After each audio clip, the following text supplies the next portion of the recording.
김태현 님입니다. 이태우님, 플래티어 19,100원 60% 비중입니다. 와, 들고 있어야 할지 매도해야 할지 손실이 커서 고민이 많습니다라고 하셨습니다. 자, 플래티어 종목도 마찬가지로 신규 상장주입니다. IPO 관련주고 비중이 일단 굉장히 커서 고민이 좀 많으실 것 같습니다. 자, 지금 12,100원에 오늘은 거래가가 형성이 되어 있는데 이분은 또 어떻게 보시나요? 또 IPO 주인인데요. 네, 일단은 뭐 IPO 기업들 같은 경우 항상 제가 방송을 통해서 말씀드린 게 신규 상장주는 무리하게 떨어지는 추세에서 공략하는 것은 절대 안 된다. 왜 그러냐면은 차트에 대한 데이터, 기술적인 분석상에서 하단 구간에서 지켜줄 수 있는 매물들이 없기 때문에 주가가 떨어지면은 지켜줄 수 없으면 당연히 더 떨어질 수가 있겠죠. 그래서 계속해서 뭐 흔히 이제 시장에서는 뭐 지하실에 또 지하실이 있다. 이런 이야기들도 많이 하시잖아요. 그런 것처럼 이제 신규 상장주 같은 경우에는 하단 구간이 어딘지 모르는 위험성이 있기 때문에 주가가 떨어질 때 공략하는 것은 절대적으로 좀 지양하셔야 된다라고 말씀을 드리고 싶고요.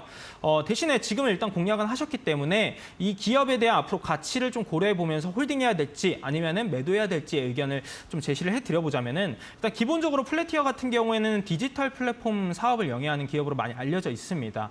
근데 이번 정부 같은 경우에는 디지털 관련 뭐 위원회 같은 경우도 TF팀도 만들면서 관련된 이제 정책적인 모멘텀도 존재하고 앞으로 이 디지털 플랫폼 관련 기업들의 성장성, 가치적인 측면에서의 성장성 같은 경우에는 어느 정도 시장에서 인정을 받고 있다 보니까 플래티어의 기업적인 가치는 어느 정도 좀 지켜볼 여력은 있다라고 보시면 될 것 같고 실제로 이런 기업 같은 경우에는 뭐 실적이 안 나오는 기업들도 많이 있는데 플래티어 같은 경우에는 올해 지난해보다 실적이 더 증가될 것으로 전망이 되고 있고 매출액이라든지 영업이익 같은 경우도 지속적으로 흑자 기조를 유지하고 있는 상황입니다. 그리고 유보율 같은 경우는 거의 1000%에 육박하는 그런 유보율을 보유하고 있기 때문에 재무상이라든지 아니면 사업적으로 고려해봤을 때는 좀 더 홀딩할 의견은 드릴 수 있다라고 저는 생각을 하고요. 다만 지금 기술적인 분석상에서 어느 타이밍에 추가 매수를 좀 하셔야 되느냐 이런 거를 판단을 하셔야 되는데 비중이 60%이기 때문에 저는 추가 매수는 따로 없이 가져가자라고 좀 말씀을 드리고 싶고요.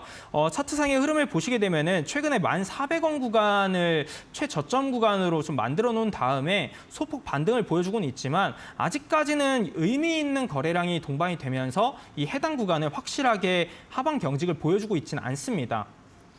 그래서 혹여라도 이 1,400원 구간을 이탈하게 된다라고 하면은 10,000원 이하까지도 충분히 떨어질 수가 있기 때문에 이 구간에서만큼은 비중은 조금이라도 줄여놓은 다음에 오히려 다음에 이제 추세가 다시 한번 올라올 때 그때 추가 매수하는 게 좀 더 나은 전략이 될 수 있다는 점 첫 번째로 체크하시면 좋을 것 같고 그 이유 같은 경우에는 정책적인 기대감에 의해서 주가가 상승한다라고 하게 되면은 1차적으로 저항의 구간을 맞을 수가 있는 자리는 14,000원 그리고 2차적으로는 16,000원 구간이 저항의 구간으로 맞을 수가 있습니다. 그래서 이 구간에서는 비중은 조금 줄여놓은 다음에 오히려 추후에 확실히 이제 기업 가치가 부각될 때 재공략하는 게 좋지 않을까 이렇게 저는 말씀을 드리고 싶습니다.